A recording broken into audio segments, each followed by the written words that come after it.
കൂടുതൽ വാർത്തകളും വീഡിയോകളും കാണാൻ ഈ ചാനൽ സബ്സ്ക്രൈബ് ചെയ്യുക. കൂടെ ബെൽ ബട്ടൺ അമർത്തുക.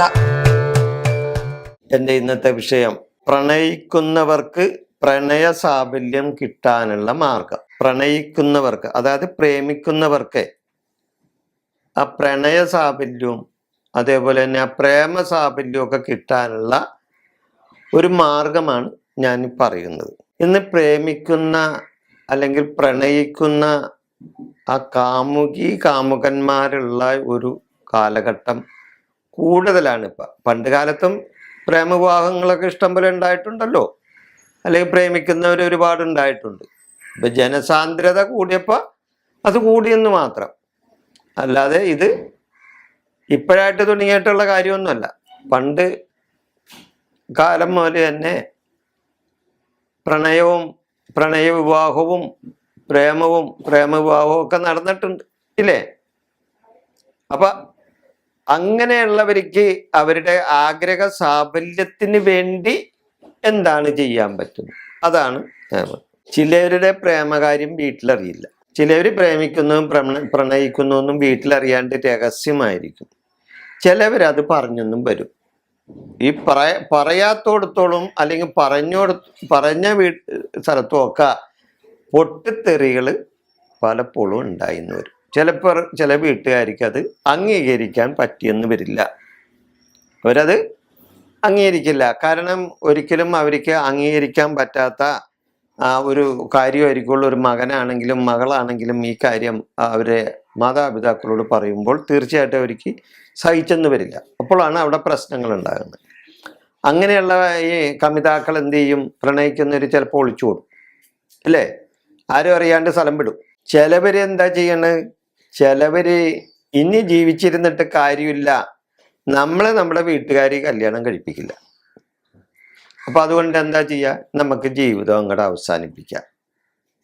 അപ്പൊ ജീവിതം അവസാനിപ്പിക്കാൻ വേണ്ടി അവര് വല്ല ലോഡ്ജിലോ അല്ലെങ്കിൽ വല്ല ടൂറിസ്റ്റ് കേന്ദ്രത്തിലോ അല്ലെങ്കിൽ വേറെ എവിടെയെങ്കിലും ഒക്കെ പോയിട്ട് അവരുടെ ജീവിതം അവസാനിപ്പിക്കും ഇല്ലേ? ആത്മഹത്യ ചെയ്യും. അങ്ങനെ ചെയ്യാറില്ലേ? അങ്ങനെ എത്രയോ കാര്യങ്ങൾ നമ്മൾ പേപ്പറിൽ വായിക്കുന്നുണ്ട്. അതല്ലെങ്കിൽ ചിലവര് ഇപ്പൊ ദിവസം എന്ന് പറഞ്ഞ പോലെ കാണുന്നതാണ്. അതായത് ഈ പ്രേമിക്കുന്ന ആൾക്കാരെ മാതാപിതാക്കള് എതിർ പാർട്ടിക്കാരുടെ ആൾക്കാരുടെ അടുത്ത് പോയിട്ട് അവിടെ തല്ലും ബഹളവും കുട്ടീശ്വരവും, അല്ലെങ്കിൽ അവരെ തല്ലും കയ്യും കാലും തല്ലി ഓടിക്കല്, അല്ലെങ്കിൽ കാമുകന്റെ കഥ തീർക്കല്, അവനെ അങ്ങോട്ട് ജീവനോടെ വെട്ടിയും കുത്തിയും കൊല്ലല്.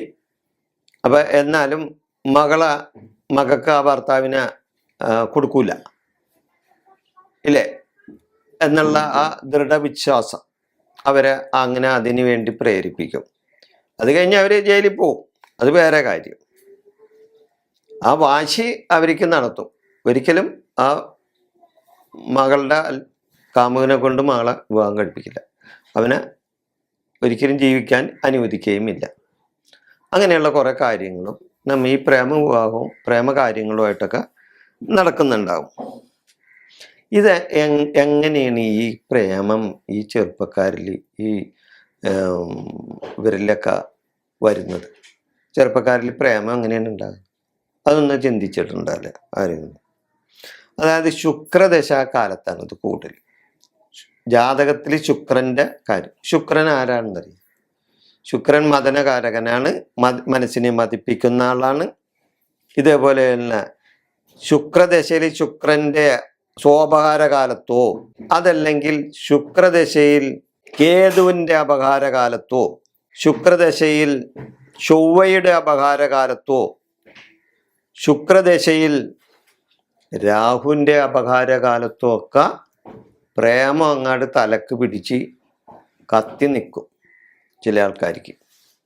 ഈ ശുക്രനായിട്ട് ബന്ധപ്പെട്ട് നിൽക്കുന്ന ഈ സമയം പ്രേമത്തിന് ഏറ്റവും കൂടുതൽ നല്ല പവർ കിട്ടുന്ന സമയവും. ആ സമയത്താണ് ഞാൻ പറഞ്ഞ പോലെ തന്നെ പ്രേമം കത്തിക്കേറി പലരും നാടുവിടുന്നതും അല്ലെങ്കിൽ ആത്മഹത്യ ചെയ്യുന്നതും അല്ലെങ്കിൽ കുടുംബത്തിലെറിഞ്ഞ് പ്രശ്നങ്ങളൊക്കെ ഉണ്ടാവുന്നതും ഒക്കെ ഈ ശുക്രനുമായിട്ട് ബന്ധപ്പെട്ട സമയത്താണ് കൂടുതലും. അതാണ് കൂടുതലും വരുന്നത്. അപ്പൊ ആ സമയത്ത് ആ സമയത്ത് ഈ കാമുകന്മാർ അല്ലെങ്കിൽ പ്രണയിക്കുന്നവർ അവർക്ക് അവരുടെ ആ ആഗ്രഹ സാഫല്യത്തിനായിട്ട് ഒളിച്ചോടാണ്ടും അല്ലാതെ ദൈവികമായി പ്രാർത്ഥിച്ച് അവർക്ക് ഒരു ദൈവാനുഗ്രഹത്താൽ അവരുടെ ആഗ്രഹ സാഫല്യം കിട്ടാൻ വേണ്ടിയുള്ള ഒരു വശീകരണ മന്ത്രമാണ് ഞാനിവിടെ പറയാൻ പോകുന്നത്. അവർക്കത് വേണമെങ്കിൽ അങ്ങനെയുള്ള ഇപ്പം ഒളിച്ചോടാനായിട്ടൊക്കെ ആഗ്രഹിച്ച് നിൽക്കുന്നവർ ഒളിച്ചോടുന്ന കാര്യം വരട്ടെ, അവിടെ നിൽക്ക്. നിങ്ങൾക്ക് ഈ മന്ത്രവും കൂടി ഒന്ന് ചൊല്ലി നോക്കിയിട്ട് ഫലമില്ലെങ്കിൽ ഒളിച്ചോടിക്കോ. ഞാൻ നിങ്ങളെ കളിയാക്കണേ അല്ല. അപ്പം നിങ്ങളുടെ ആഗ്രഹ സാഫല്യത്തിന് വേണ്ടി കൂടിയാണെന്ന് പറഞ്ഞതെന്ന് ശ്രദ്ധിക്കുക. അപ്പൊ ദൈവത്തിങ്കലുള്ള ഇത് കൂടോത്രവും മന്ത്രവാദവും അങ്ങനെയുള്ള ഒരു കാര്യമൊന്നും അല്ല. ദൈവത്തിങ്കലുള്ള ഒരു വശീകരണ മന്ത്രമാണ്.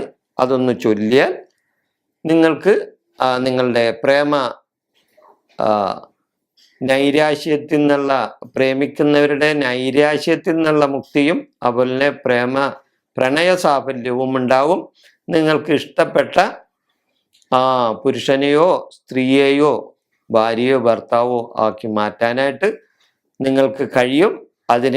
അതിന് നിങ്ങൾക്ക് ദേവി, ഈ പ്രാർത്ഥിക്കുന്ന ദേവി ഇടവരുത്തട്ടെ എന്ന് നല്ല വിധത്തിൽ ദൈവത്തോട് പ്രാർത്ഥിച്ചുകൊണ്ട് ഞാൻ ഈ മന്ത്രം ഇവിടെ നിങ്ങൾക്ക് വേണ്ടി ചൊല്ലാണ്. അത് നിങ്ങൾ ഈ ശരിക്ക് ശ്രദ്ധിച്ച് കേൾക്കണം. കേട്ടിട്ട് അത് നിങ്ങൾ എഴുതിയെടുക്കുകയും അതേപോലെ തന്നെ അത് പ്രാർത്ഥിക്കുകയും ചെയ്താൽ വളരെ നല്ലതാണ്. നിങ്ങളുടെ ആഗ്രഹ സാഫല്യം നടക്കും. ഞാൻ മന്ത്രം ചൊല്ലാം. ഓം ഹ്രീം യോഗിനി യോഗിനി യോഗേശ്വരി യോഗഭയങ്കരി സകല സാവര ജംഗമസ്ത്യ മുഖഹൃദയം മമ വശം ആകർഷയ സ്വാഹ. ഇതാണ് മന്ത്രം.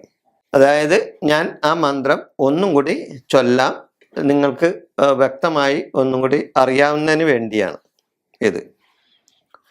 ഓം ഹ്രീം യോഗിനി യോഗിനി യോഗേശ്വരി യോഗ ഭയങ്കരി സകല സ്ഥാവര ജംഗമസ്യ മുഖഹൃദയം മമ വശം